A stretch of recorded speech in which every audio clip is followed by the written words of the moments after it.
Hi guys! Welcome back to my YouTube channel. It's me again, Clara Matos. So guys, for today's video, maglilinis po ako dito sa likod ng bahay namin ni Papa. So ayan, so guys, naglinis tayo. Go!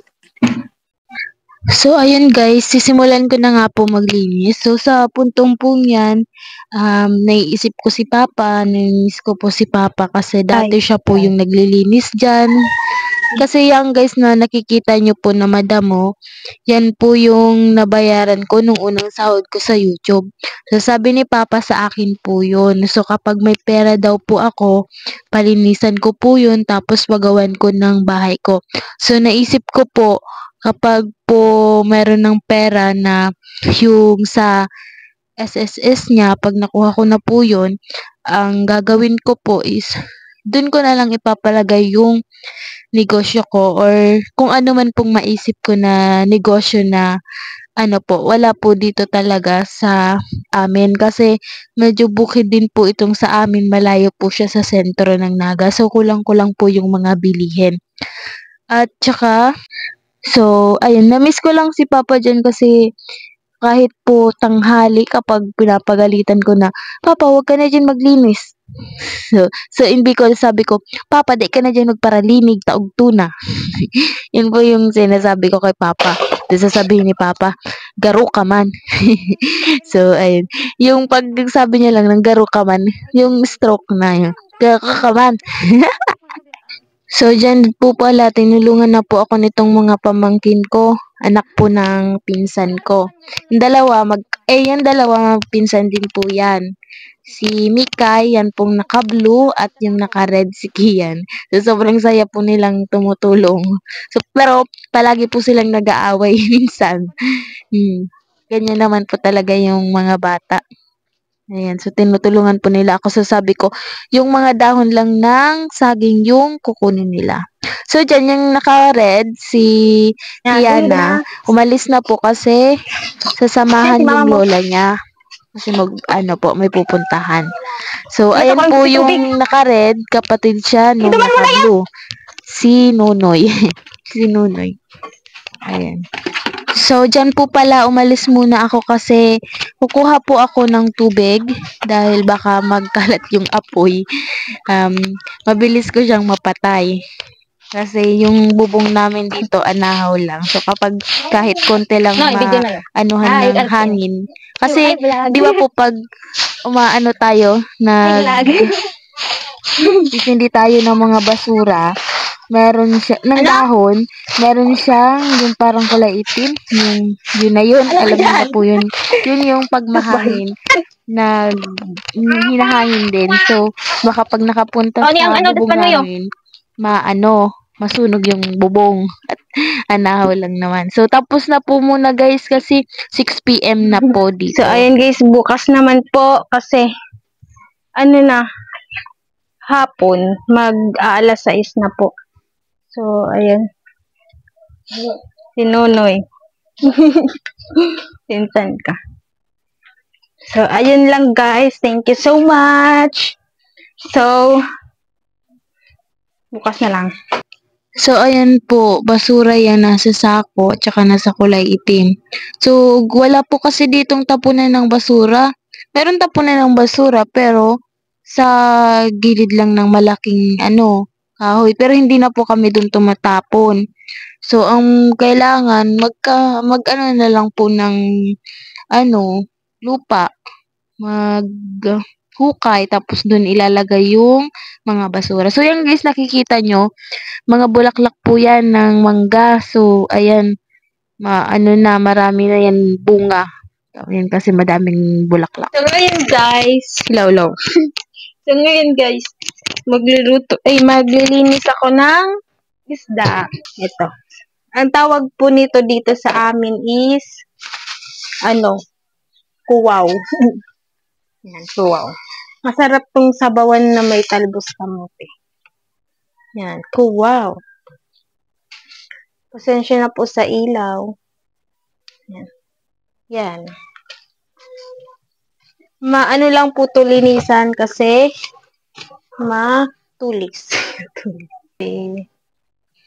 Yan. Lilisan natin ang isda. Magluluto ako nito, kaso wala akong kahoy. Maghahanap pa ako ng kahoy. Ng kahoy.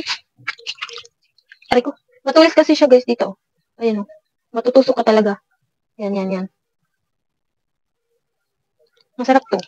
Ito ang, masarap, lagyan ng talbos kamote na sinabawan. Kaso, diprituhin ko na lang po. Or, yung kalahati, dito po kasi pag nagluluto po ako, pag meron, nagbibigay ako sa kapitbahay, sa auntie ko. Kasi, ganito po talaga dapat dito. Dapat kung anong meron ka, meron din sila. Lalo na kapag walang ulam yung kapitbahay, yung sa auntie ko, yung kung saan nakikikabit ako ng ilaw. Pag wala po siyang ulam, tapos may ulam ako, bibigay po ako. So, thank you so much po sa blessings. Dahil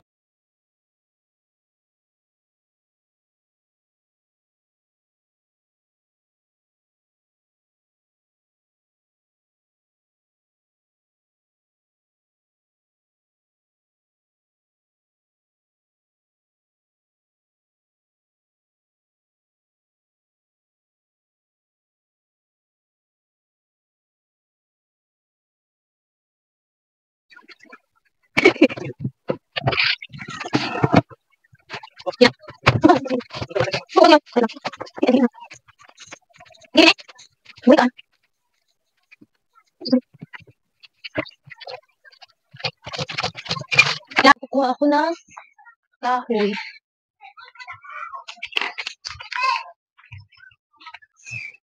Ay, labo na talaga ang mata ko, guys.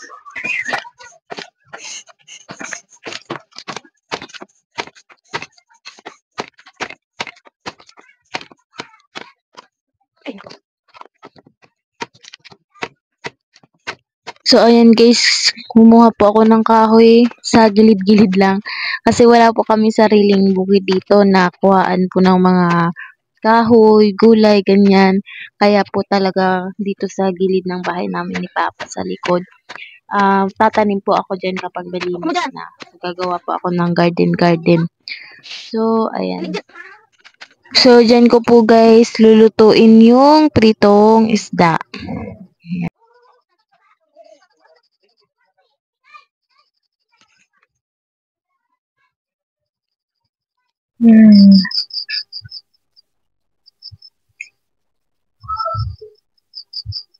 Hi, Papa!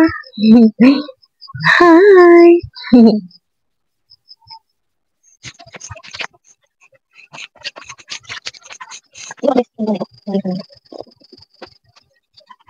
Niyo po kanina, pinsan ko yung nagpaigib po kasi ako. Dun sa nagpadala po sa akin ng pera, kahit pa paano po, nakabili po ako. Mura lang naman po ito. So, maraming salamat po sa iyo. Alagay po ako ng tubig. Yan. Tapos yan. Kasi yung mga balde ko dito, balde namin ni Papa. Lahat po nawala. Nag-magic ata. So, on the spot. Prito.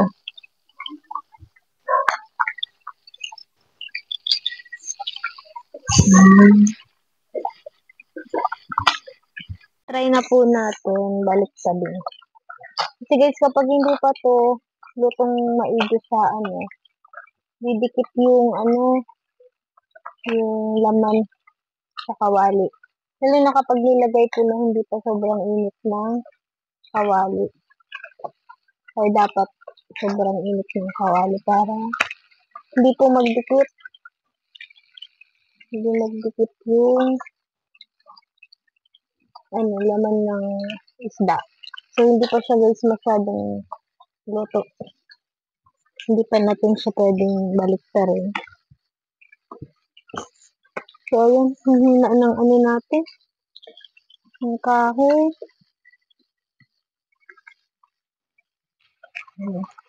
Pasensya na po. Camera ko ng malikot. Kayo, magalaw. Malikot. Dikit. Aray! Aray! Sige, sinatok na agad. Kasi binaliktad ko. Meron naman po sana akong lutuan. Ayan. Kaso wala naman. Wala naman pambiling gasul. Nasa 1,000 plus yung gasul dito. Kaya, kahoy-kahoy yun. Yan pa po yung chili na binili ko kay Papa. Tagal na po yan. Nung paka-vlog pa lang po yun sa akin yung Mami Kaylin.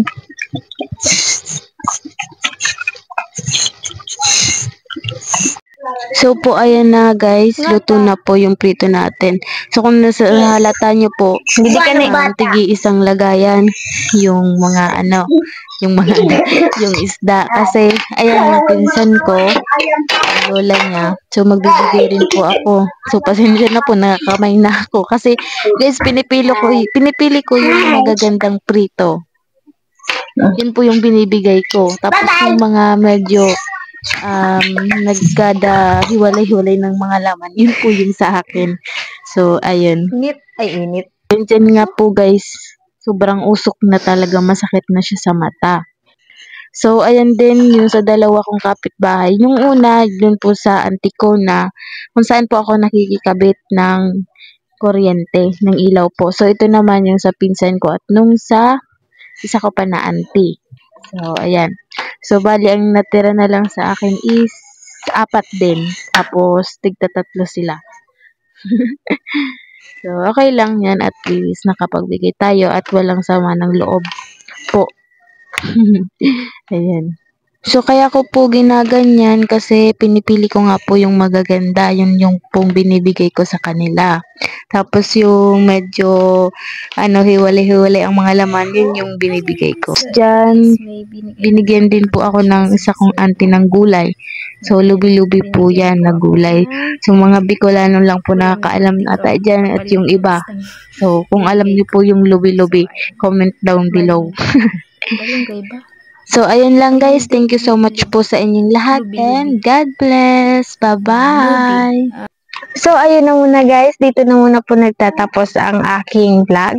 So, sa mga hindi pa po nakaka-subscribe sa aking YouTube channel, please click the subscribe and the notification bell para po updated kayo sa aking susunod na vlog. So, thank you so much guys. So maraming salamat po sa mga supporters and sa mga hindi po nag-skip ad sa aking mga video.